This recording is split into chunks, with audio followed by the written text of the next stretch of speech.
Where's Frank Duggan? Are you there, Frank? What are you going to do for us, Chris? I should think of it when you get over there. It doesn't matter. Make up your mind when you get over there, sure. I can't keep a check on everything.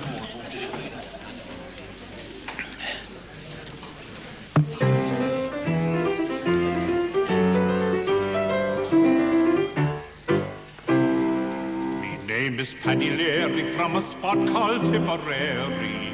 The hearts of all the gals sure I'm a thorny. But before the break of morn, fate is they'll be all forlorn. For I'm off to Philadelphia in the morning. With me bundle on me shoulder, faith is no man could be bolder. I'm leaving dear old Ireland without warning. For I lately took the notion for to cross the briny ocean. And I start for Philadelphia in the morning.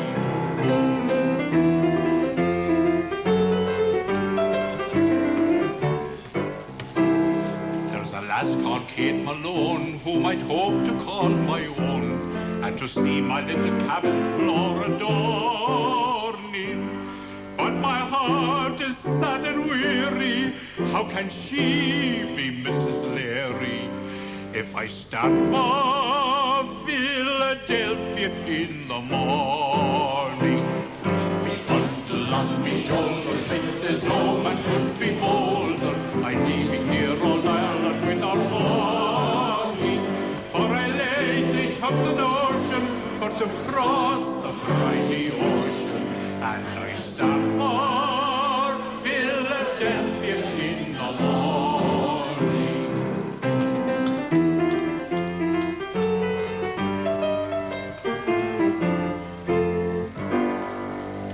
When they told me I must leave the place, I tried to keep a cheerful face. For to show my heart's deep sorrow, I was scorning. For the tears will surely blind me, for the friends I leave behind me. When I start for Philadelphia in the morning. And though my bundle's on my shoulder, and though no man could be bolder, I'm leaving now the spot where I was born in. Sure, someday I'll take the notion to come home across the ocean, to my home in dear old Ireland in the morning.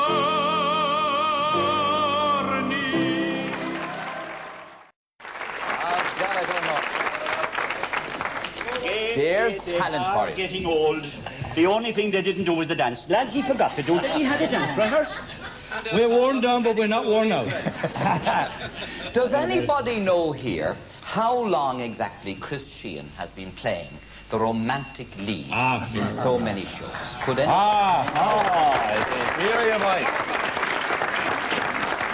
I met him first in 1944. Would you believe I've forgotten again? You've forgotten, Chris? Yeah. Well, I met him in 44. Let's check back. Little detective work. 44, any advance, any decrease on 44? 41? 42. Oh, I saw him. I only met him, like. 41. 42. I saw him in 41. 42. 41. I'm working with him now, because I wasn't there in 42. I like time in 41. Chris, tell them about the bishop, the one you told me before. The what? Tell them about the bishop, Chris. Well, we were doing a religious play at the time, Jim Stack, who, God be good to him, who, to my mind, he was the man, producer. Yeah. But he decided anyway on the opening night to invite the bishop. Now that was Bishop Colin, back, who at the time was 93 years of age. That's right, Bishop Danny Colin. So Jim went up to the palace and into the bishop. Your lordship, he said, spoke frightfully grand, you know. Your lordship, he said, we're doing a religious play and I'd like you to come along tonight. I'm sure you'd enjoy it. Sure, I don't go much at all at late now. Yeah. Well, if you'll come along, he said, we'll have a special box for you. There's lots of people like to see me in a special box. No, there's a tag. But the run-up to that is... Yes. He used to walk from the palace to the North Cathedral, which is about Quarter mile. 400 yards. 600 yards. To confession, may God be good to us. We have no chance. But anyway, of course, all the kiddies used to be kissing his ring, you know, snotty noses and what have you. So anyway, a woman approached him one day and she said, "How's your lordship?" "Who are we?"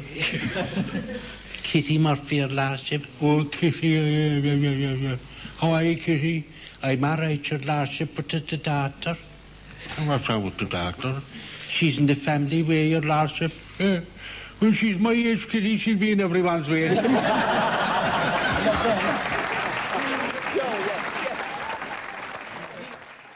The burning of the Opera House. The night was wet and stormy. It was the 12th day of December, in the year 1955, a night I'll always remember. And the people down in Pana were shouting as they passed by, "Our Opera House is on fire," was every cockman's cry. As I stood and I watched it blazing, I just thought of the last 'twould be, like Blarney without its kissing stone, or Cork without the Lee.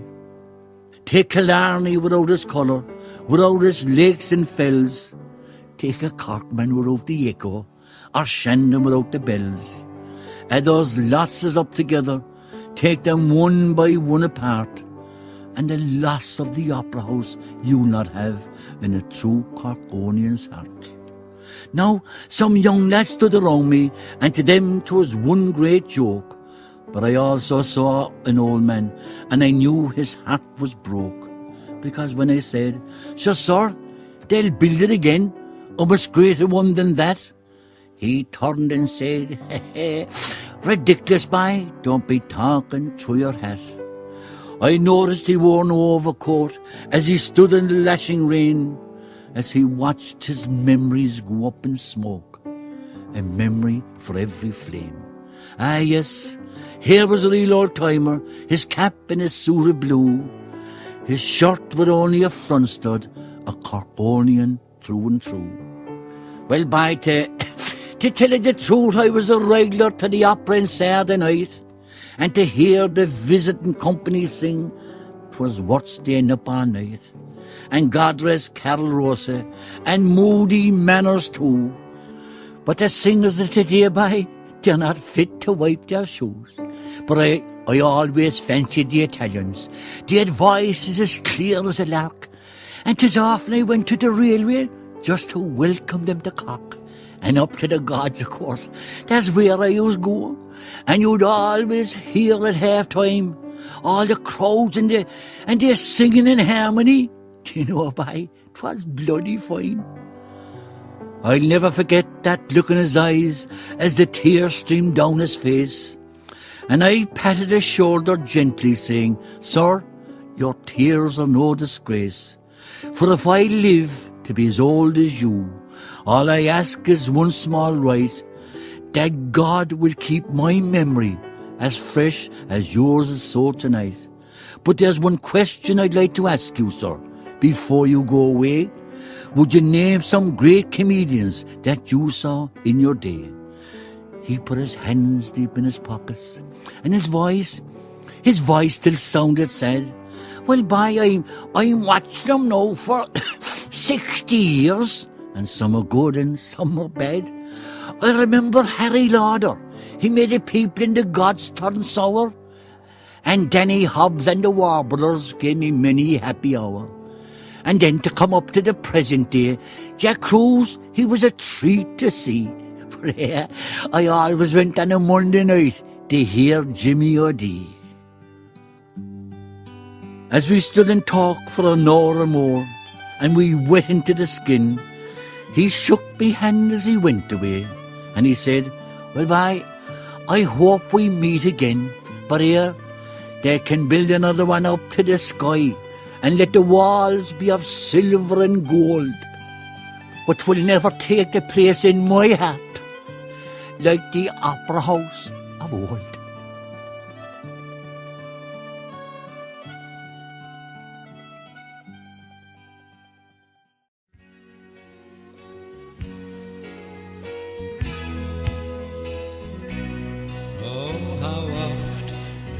my thoughts in a fancy take flight to the home of my childhood, away to the days when each patriot's vision seemed bright, ere I dreamed that those joys should decay.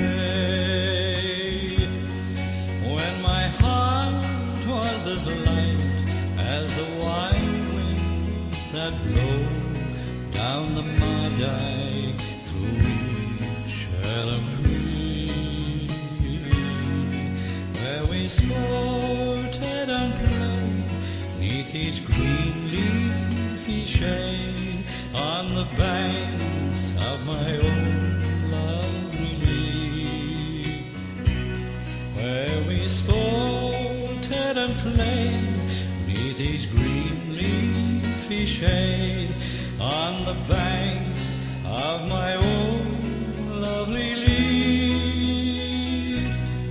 Ashadam, in the springtime of laughter and song, shall I ever forget the sweet hour with the friends of my youth as we ramble along your green mossy banks and wild flowers?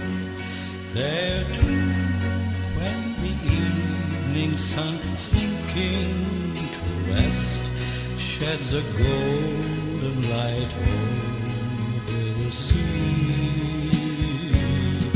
the maid with her lover, the wild daisies pressed on the banks of my own lovely lea, the maid with her lover, the wild daisies pressed on the banks of my own